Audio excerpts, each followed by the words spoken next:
వి gold trusted gold buyers. మీరు తాకట్టు పెట్టిన బంగారాన్ని విడిపించి ఈ రోజు ఉన్న మార్కెట్ ధరకు కొనబడును.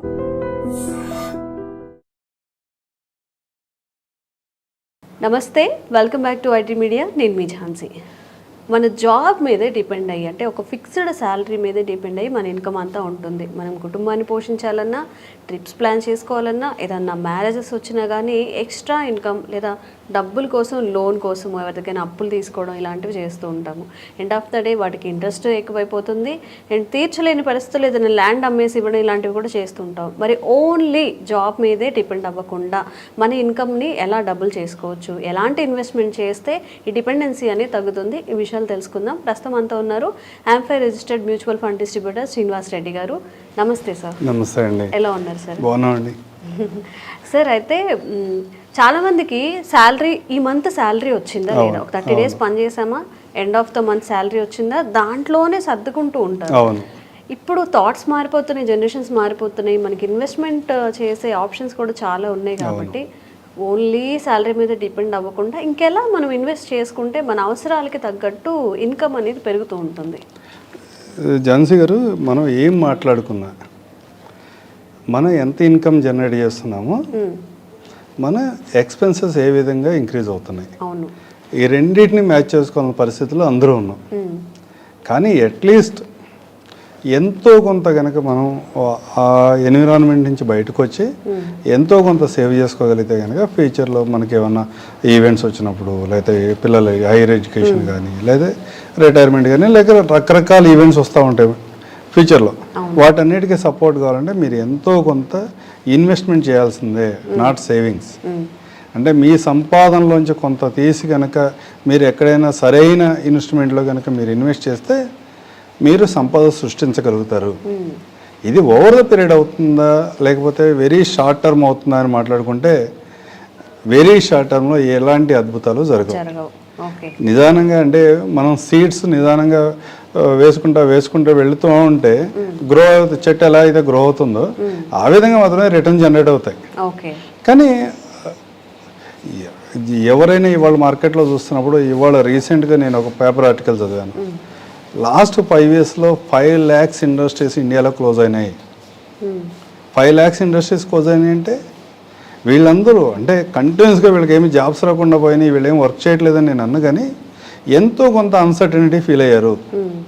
లేదా ఇవాళ ఉన్న మార్కెట్లో ఏఐ టెక్నాలజీ వాళ్ళు కానీ, లేకపోతే మ్యానుఫ్యాక్చరింగ్ సెక్టార్లో కూడా ఏఐని ఇంప్లిమెంట్ చేస్తాము అని గవర్నమెంట్స్ కానీ ఇండస్ట్రీ కానీ మాట్లాడుతున్నప్పుడు చాలామందికి మన భవిష్యత్తు ఏంటి, రేపు ఒక డౌన్ ద లైన్ ఈ రోజు రాకపోయినా నెక్స్ట్ 5 yearsకో 7 yearsకో జరిగి నా జాబ్ పోతే, నా ఇన్కమ్ లేకుండా పోతే నేనేం చేయాలి అన్నది ఈ రోజున కంపల్సరీ ప్లాన్ చేసుకోవాలన్న పరిస్థితిలో అందరూ ఉన్నాం. ఎందుకంటే లాస్ట్ 20 years 30 years బ్యాక్ కనుక ఎవరైనా చూస్తే ఏ ఎంప్లాయీ కూడా ఒక సెక్టార్ నుంచి, ఒక కంపెనీ నుంచి ఇంకో కంపెనీకో, ఒక సెక్టార్ నుంచి ఇంకో సెక్టార్కో పెద్దగా వెళ్ళేవాళ్ళు కాదు. వాళ్ళకి ఆ స్టెబిలిటీ ఉండేది, ఆ జాబ్లో కూడా, ఈవెన్ ప్రైవేట్ ఇండస్ట్రీస్లో కూడా వాళ్ళకి ఆ సెక్యూరిటీ ఉండేది. ఇవాళ అలాంటి పరిస్థితులు లేవు. కాబట్టి ఇలాంటి అన్సర్టనిటీస్ వస్తే మనం ఫ్యూచర్లో ఎలా అన్నదానికి బేసిక్ అయితే ఎవరైనా సరే ఒక ఎమర్జెన్సీ ఫండ్ క్రియేట్ చేసుకోగలగాలి. అంటే నెక్స్ట్ ఏదైనా అన్సర్టనిటీ వచ్చి, అంటే మనం ఉదాహరణగా చూసినప్పుడు లాస్ట్ 5 లక్షల కంపెనీస్ క్లోజ్ అయినాయి అన్నప్పుడు దగ్గర అదే ఫేజ్లో, అదే రేషియోలో మీకు జాబ్స్ కూడా పోయి ఉంటాయి. అయితే వాళ్ళు వేరే ఆల్టర్నేటివ్స్ ఆపర్చునిటీస్ వెతుకోవాలని పరిస్థితిలో ఉంటారు. వాళ్ళందరూ కూడా అలాంటి పరిస్థితి ఉన్నప్పుడు ఇవాళ చాలా చోట్ల మనం ఏం చూస్తున్నామంటే, నడిచినంతకాలం హ్యాపీగా సాఫీగా వెళ్ళిపోతుంది. ఎక్కడైనా 2-3 నెలలు శాలరీస్ లేకపోతే వాళ్ళకి వచ్చే ఇమీడియట్ ఎఫర్ట్స్ ఏంటి, వాళ్ళ ఈఎంఐస్. అంటే సొంత హౌస్ ఉంటే కనుక ఈఎంఐస్ పే చేయాలి, సొంత హౌస్ ఉంటే ఈఎంఐతో పాటు పర్సనల్ లోన్స్ లాంటివి ఉంటాయి, పిల్లల education, daily expenses, house hold expenses ఉంటాయి.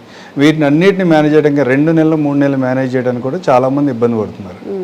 వీళ్ళు ఎందుకు ఇబ్బంది పడుతున్నారు అంటే, సేవింగ్స్ అనేవి లేవు. సేవింగ్స్ ఉంటాయి, రైట్ ప్లేస్లో ఇన్వెస్ట్మెంట్ జరగట్లేదు. ఎవరైనా ఇన్వెస్ట్మెంట్ ఇట్లా కాదు, ఇట్లా చేసుకుంటే బాగుంటుంది అని చెప్పినప్పుడు ఒక 50% చాలా పబ్లిక్లో మేము చూస్తున్నది ఏంటంటే, వాళ్ళకు వచ్చే లాభం కంటే ఎదటివాడికి ఏం లాభం వస్తుందో చూస్తూ ఉంటాం. అంటే వాళ్ళే కాదు, మన పర్సనల్గా మనం మాట్లాడుతున్నప్పుడు కూడా మనం కూడా ఆపోజిషన్లో ఉంటే మన మెంటాలిటీ కూడా అట్లాగే ఉండొచ్చు అని దీన్ని ఎవరూ తప్పడానికి లేదు. కానీ మీ ఇన్వెస్ట్మెంట్ రైట్ అసెట్ క్లాస్లో ఇన్వెస్ట్మెంట్ జరిగితే లాంగ్ టర్మ్ హోల్డ్ చేయగలిగితే కనుక మీకు ఫ్యూచర్లో వచ్చే ప్రాబ్లమ్స్ని మనం నిలబడగలుగుతాం. ఒక మినిమం ఒక 12 months ఎక్స్పెన్సెస్ ఏమంటే మీకు ఈఎంఐస్ ఉంటే ఈఎంఐస్, ఎడ్యుకేషన్ ఫీజెస్ ఏమైనా ఉంటే ఎడ్యుకేషన్ ఫీజు, దాంతోపాటు హౌస్ హోల్డింగ్ ఎంత ఖర్చు అవుతుంది, వీటన్నిటిని ఒక 12 months వరకు కనుక మీరు హోల్డ్ చేయగలిగితే ఇలాంటి అన్సర్టెనిటీ ఎలాంటిది వచ్చినా కానీ మీకు ఇబ్బంది ఉండదు. దీనికి రకరకాల ఆప్షన్స్. ఒకటి మనం సేఫర్ సైడ్ ఉండటం కోసం ఒక షార్ట్ టర్మ్ ఫండ్ ఏదైనా ఒక చోట పార్క్ చేయమని చెప్తాము, లైక్ ఎమర్జెన్సీ ఫండ్. ఎమర్జెన్సీ ఫండ్లో కూడా మీకు సేవింగ్ బ్యాంక్ అకౌంట్లోనే ఇన్వెస్ట్ చేయాల్సిన అవసరం లేదు, సేవ్ చేసుకోవాల్సిన అవసరం లేదు. ఇవాళ మార్కెట్లో లిక్విడ్ ఫండ్స్ అని, లో డ్యూరేషన్ ఫండ్స్ అని, అంటే వితౌట్ రిస్క్ కూడా కొన్ని ఫండ్స్ ఉంటాయి. అంటే వెరీ వెరీ లో రిస్క్ అనమాట. వాటిలో రిస్క్ రావడానికి చాలా చాలా తక్కువ ఛాన్స్ ఉన్న ఫండ్స్ ఉన్నాయి, వాటిలో ఇన్వెస్ట్ చేసుకోవచ్చు. ఎవరైనా ఒక దీంతో పాటు ఇంకొక ఆప్షన్, మనకు బ్రహ్మాండమైన ఆప్షన్ ఉంది ఇవాళ, క్రెడిట్ కార్డ్. క్రెడిట్ కార్డ్ని కూడా ప్రాపర్గా ఎవరైనా వాడగలిగితే, దాంట్లో హార్డ్లీ వాళ్ళు ఉన్న వాళ్ళు 10% వాడగలుగుతున్నాం, ఇంక్లూడింగ్ దాంట్లో మనం కూడా ఉంటామేమో 90లో. క్రెడిట్ కార్డ్ని కనుక ప్రాపర్గా వాడగలిగితే మీ ఎమర్జెన్సీ ఫండ్కి పెద్దగా దాని గురించి కూడా వరీ అవ్వాల్సిన అవసరం లేదు. ఎందుకంటే ఇవాళ మంచి శాలరీస్ వచ్చే వాళ్ళకి అందరూ కూడా 10 lakhs 15 lakhs క్రెడిట్ కార్డులు ఉంటున్నాయి. ఆ 10 లక్షలు 15 లక్షల క్రెడిట్ కార్డు ఉన్నప్పుడు మీరు ఏదైనా ఇట్లాంటి అన్సర్టెనిటీ వచ్చినప్పుడు యూజ్ చేసుకుందాం అనుకుంటే కనుక ఓకే. అట్లా కాకుండా క్రెడిట్ కార్డు ఎప్పుడు మన పాకెట్లోనే ఉంటుంది, ఏ అవసరం వచ్చినా క్రెడిట్ కార్డు వాడుతున్నాం అంటే కనుక అది పూర్తిగా మన ఫైనాన్షియల్స్ని ఓ పక్క నుంచి వేరే పక్కలో డెట్లోకి పూర్తిగా తీసుకుపోతాం. టర్మ్స్ అండ్ కండిషన్స్ కూడా వాళ్ళు చెప్పేటప్పుడు ఒకలా ఉంటాయి, మనం యూజ్ చేయకపోయినా పెనాల్టీస్ కానీ బిల్స్ కానీ ఎక్కువగా పే చేయాల్సి వస్తుంది. లేదండి, వాళ్ళు ఉన్న క్రెడిట్ కార్డ్స్లో అలాంటివి ఏవీ లేవు. పెద్ద టర్మ్స్ అండ్ కండిషన్ వాళ్ళు చెప్పనిది మనం తెలుసుకోలేని అంటే ఏమి లేవు. ఉన్నదల్లా ఇయర్లీ ఛార్జెస్ ఉన్నాయో లేవో చూసుకుంటాం. అవి ఆటోమేటిక్గా మనకు తెలుస్తూ ఉంటాయి. అవి వాటిని రెగ్యులర్గా అంటే వాళ్ళు ఎలాంటి కార్డ్ని ఎక్స్పెక్ట్ చేస్తున్నారు అన్న దాని మీద ఇయర్లీ ఛార్జెస్ ఉన్నాయి.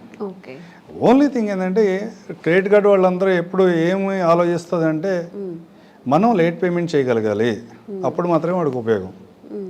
మనం రెగ్యులర్గా మీరు బిల్ డేట్ కంప్లీట్ అవగానే ఏదైనా పర్చేజ్ చేశారు, పర్ఫెక్ట్ టైంకి మీరు పే చేస్తున్నారంటే ఆ క్రెడిట్ కార్డు ఇష్యూ చేసిన వాళ్ళకి ఏం లాభం ఉండదు. జీరో ఎక్స్ట్రా కదా, మనం ఏం పే చేయం కదా ఎక్స్ట్రా వాళ్ళకి. అలాంటి సందర్భాల్లో ఏం ప్రాబ్లం ఉండదు. కానీ మనం డిఫాల్ట్ అవుతా ఉన్న కొద్దీ వాడు మన మీద ఇంట్రెస్ట్ వేసేది 5 రూపాయలు 6 రూపాయలు, కొన్ని సందర్భాల్లో 10 రూపాయలు ఇంట్రెస్ట్లు కూడా పడతా ఉన్నాయి కొన్ని కార్డ్స్లో. అలాంటి ట్రాప్లో పడకుండా ప్రాపర్గా వాడుకోగలిగిన వాళ్ళకి క్రెడిట్ కార్డు కూడా ఒక ఎమర్జెన్సీ ఫండ్ కానీ ఉపయోగపడుతుంది. అట్లా కాదు, మీ లైఫ్ స్టైల్ తగ్గట్టుగా మీ సంపాదనలోంచి మీ శాలరీస్లోంచి ఎప్పుడు ఒక 20% కనుక తీసుకెళ్ళి ఒక ప్రాపర్ ఇన్వెస్ట్మెంట్ చేయగలిగితే ఒక 10 years తర్వాత నుంచి మీకు ఎమర్జెన్సీ ఫండ్ కూడా అవసరం లేదు.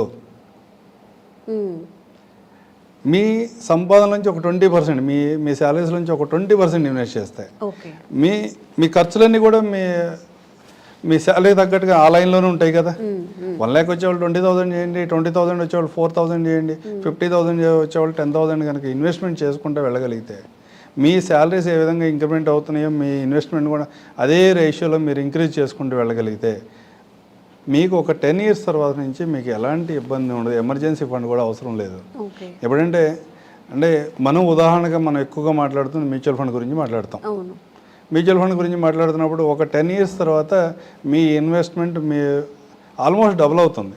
మీరు ఈ 10 yearsలో ఏమి ఇన్వెస్ట్మెంట్ చేశారో ఆ ఇన్వెస్ట్మెంట్ అంతా డబుల్ అవుతుంది. డబుల్ అయినప్పుడు 12 months కాదు, 2 years అన్సర్టెనిటీ ఉన్నా కానీ ఎలాంటి ఇబ్బంది లేదు. ఉదాహరణ కోవిడ్లో దగ్గర ఒక 2 years దగ్గర అన్సర్టనిటీ ఉంది అందరికీ.